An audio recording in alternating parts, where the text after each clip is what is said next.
ज्ञान यज्ञ की इस अनोखी कक्षा में आपका स्वागत है। मैं हूं आरती। चलिए शुरू करते हैं आज का अध्याय।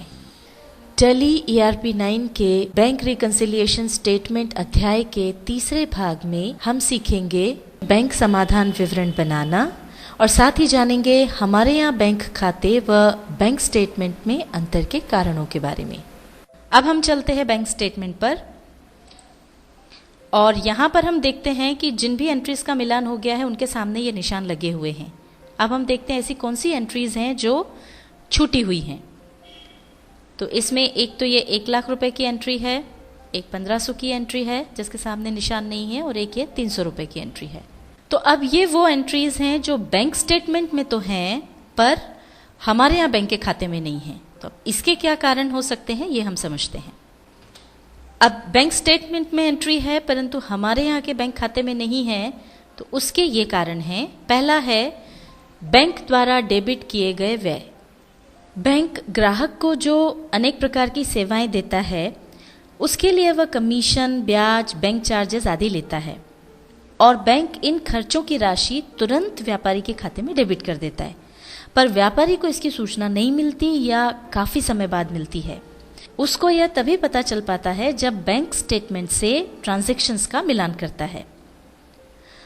इसके परिणाम स्वरूप हमारे यहाँ बैंक के खाते का बैलेंस तो पहले के जितना ही रहता है पर बैंक स्टेटमेंट में बैलेंस कम हो जाता है। अब यहाँ पर बैंक स्टेटमेंट में आप देख सकते हैं 15 दिसंबर को एक एंट्री है 1500 रुपए की। दरअसल हमारा करंट अकाउंट है पर कुछ समय के लिए बैंक ने हमें ओवरड्राफ्ट दिया था, यानी कुछ रुपए उधार दिए थे और बैंक ने ये 1500 रुपए उसके इंटरेस्ट के रूप में चार्ज किए। और उसके बाद हमने एक चेकबुक जो इशू कराई थी 20 तारीख को, यहाँ पर उसके लिए चेकबुक इशू चार्जेस 300 रुपये बैंक ने लगाए हैं। तो इस तरह से ये दो एंट्रीज हैं जो बैंक स्टेटमेंट में हैं पर चूंकि इनकी सूचना हमको नहीं है इसलिए ये हमारे यहाँ खाते में दोनों एंट्रीज नहीं हैं। अब यहाँ पर जब हम रिकंसिलिएशन के समय ये देखते हैं तब इसकी एंट्री हम अपने यहाँ पर खातों में किस प्रकार करेंगे ये हम आपको आगे बताएंगे। दूसरा कारण है बैंक द्वारा दिया गया ब्याज। समय समय पर बैंक व्यापारी के खाते में व्यापारी की जमा राशि पर ब्याज देता है। जैसे कि अगर हमारा सेविंग अकाउंट है तो उस पर बैंक हमको ब्याज देगा, पर जानकारी के अभाव में हम उसकी एंट्री अपने यहाँ बैंक के खाते में नहीं कर पाते। इसके कारण हमारे बैंक खाते का बैलेंस तो पहले की तरह बना रहता है परंतु बैंक स्टेटमेंट का जो बैलेंस है वो बढ़ जाता है। इसकी एंट्री हम बैंक इंटरेस्ट रिसीव्ड खाता बना करके कर सकते हैं। तीसरा कारण है ग्राहक द्वारा बैंक को सीधे भुगतान। आज के समय में अधिकांश बैंक्स कोर बैंकिंग की सुविधा दे रहे हैं जिसकी सहायता से कोई भी व्यक्ति किसी भी बैंक से किसी भी खाते में पैसे जमा कर सकता है। मान लीजिए कोर बैंकिंग की सहायता से हमारे किसी ग्राहक ने कहीं से भी हमारे खाते में कैश या चेक जमा करा दिया है और कई बार ग्राहक हमारे खाते में कैश या चेक डाल करके हमें सूचित करना भूल जाता है।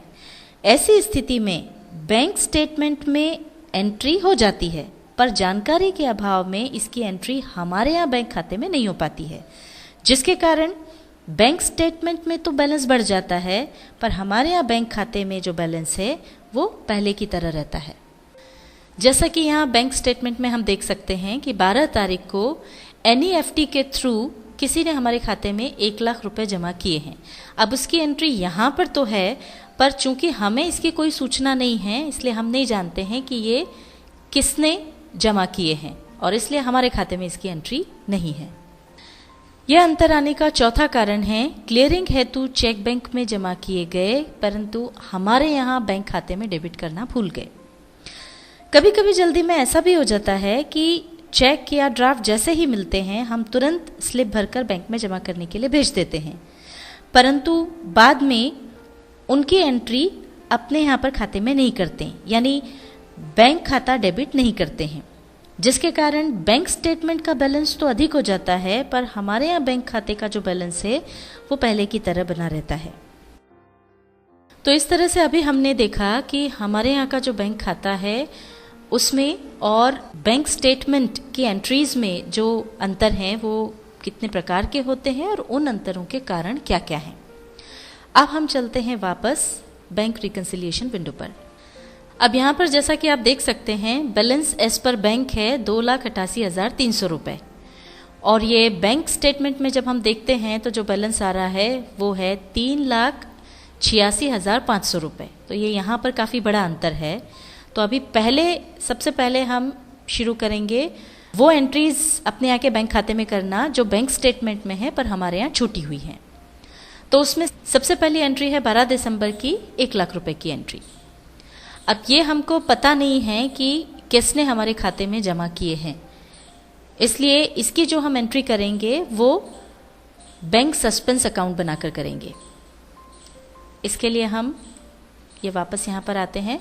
यहाँ पर देखिए राइट हैंड साइड पर आपको एक ऑप्शन मिलता है क्रिएट वाउचर, जिसके लिए शॉर्टकट की है Alt+C।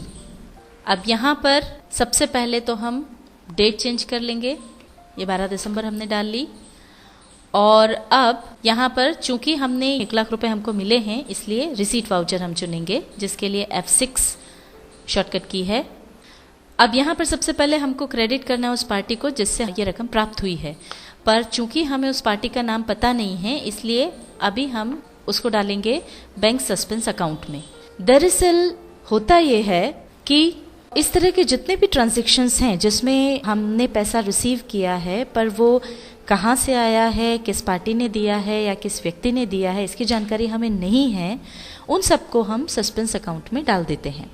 और चूंकि यहाँ पर जो ट्रांजैक्शन है वो बैंक के थ्रू हुआ है इसलिए हम इसे बैंक सस्पेंस अकाउंट में डालेंगे।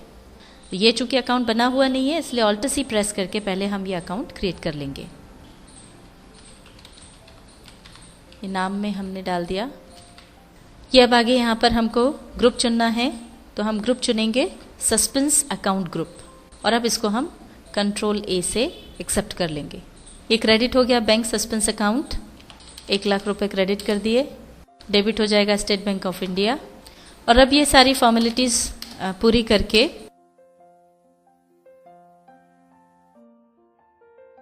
हम इस एंट्री को एक्सेप्ट कर लेंगे। तो अभी ये हिसाब मिलाने के लिए हमने बैंक सस्पेंस अकाउंट नाम से एंट्री कर दी है, पर जब हमको पता चल जाएगा कि किस पार्टी ने ये पैसा दिया है हमको, तो हम इसको एडिट करके उस पार्टी का नाम यहाँ पर डाल देंगे। अब हम अगली एंट्री पर चलते हैं जो है 15 दिसंबर को बैंक ने इंटरेस्ट चार्ज किया 1,500 रुपए का। ये हम टैली पर आए और अब हम जाएंगे क्रिएट वाउचर पर, और यहाँ पर सबसे पहले हम डेट चेंज करेंगे, 15 दिसंबर डाल देंगे। पेमेंट वाउचर में हमको इसकी एंट्री करना है। चूंकि यहाँ पर हमने बैंक इंटरेस्ट पे किया है इसलिए इसकी एंट्री होगी बैंक इंटरेस्ट पेड अकाउंट में। ये 1,500 रुपये डेबिट कर दिए, एंटर प्रेस करके आगे आएंगे। अब फॉर्मेलिटीज पूरी करते हुए इस एंट्री को भी हम एक्सेप्ट कर लेंगे। अब हम देखते हैं अगली एंट्री। अगली एंट्री जो है वो 20 दिसंबर की है। चेकबुक इशू चार्जेस 300 रुपए के बैंक ने लगाए हैं। टैली पर जाएंगे, क्रिएट वाउचर पर जाएंगे और पेमेंट वाउचर में ही ये एंट्री होगी। पहले हम डेट चेंज करेंगे, 20 तारीख यहाँ पर डाल देंगे। अब डेबिट होगा बैंक चार्जेस, यहाँ डाल देंगे 300 रुपए। और अब सारी फॉर्मेलिटीज पूरी करते हुए एक्सेप्ट कर लेंगे। अब यहाँ पर हमको बैंक डेट्स डालनी है, तो चूंकि ये एंट्रीज हमने बैंक स्टेटमेंट के आधार पर ही की हैं इसलिए वही डेट्स यहाँ पर डल जाएंगी। 12 दिसंबर, यहाँ डाल देंगे 15 दिसंबर और यहाँ डाल देंगे 20 दिसंबर। अब ये देखिए, अब ये जो बैलेंस एज पर बैंक है ये यहाँ पर हो गया है 3,86,500 रुपये। अब जब हम बैंक स्टेटमेंट में जाकर के देखेंगे तो देखिए यहाँ पर भी बैलेंस आ रहा है 3,86,500 रुपये। और ये जो एंट्रीज जिनका मिलान हो गया इन पर भी हम टिक कर देते हैं। और देखिए इस तरह से हमने देखा कि बैंक स्टेटमेंट में जो बैलेंस है और हमारे यहाँ खाते में बैलेंस एज पर बैंक जो है वो अब समान हो गया है। अब हम इसको सेव कर लेंगे। वापस हम स्टेट बैंक ऑफ इंडिया चुन लेंगे, एंटर प्रेस करेंगे। तो अब ये देखिए जिन जिन एंट्रीज का मिलान हो गया वो यहाँ से चली गई हैं। अब ये केवल वो एंट्रीज यहाँ पर नजर आ रही हैं जो पेंडिंग है, जो कि बैंक स्टेटमेंट में नहीं है। अब यहाँ पर बैलेंस तो जो है वो मिल रहा है, पर amounts not reflected in bank जो है वो यहाँ पर डेबिट में 12,000 रुपये नज़र आ रहे हैं और क्रेडिट में ये 70,000 रुपये नज़र आ रहे हैं। अब अगले महीने का जो बैंक स्टेटमेंट आएगा उसमें ये एंट्रीज हमको मिल जाएंगी। जिस तरह से अभी हमने बैंक में हमारे करंट अकाउंट का बैंक रिकन्सिलिएशन किया है, उसी तरह से बैंक में आपके अगर दूसरे अकाउंट्स हों तो उसका भी बैंक रिकन्सिलिएशन आप इसी तरह से कर सकते हैं। टैली ERP 9 के बैंक रिकन्सिलिएशन स्टेटमेंट अध्याय के तीसरे भाग में हमने सीखा बैंक समाधान विवरण बनाना, साथ ही जाना हमारे यहाँ बैंक खाते व बैंक स्टेटमेंट में अंतर के कारणों के बारे में।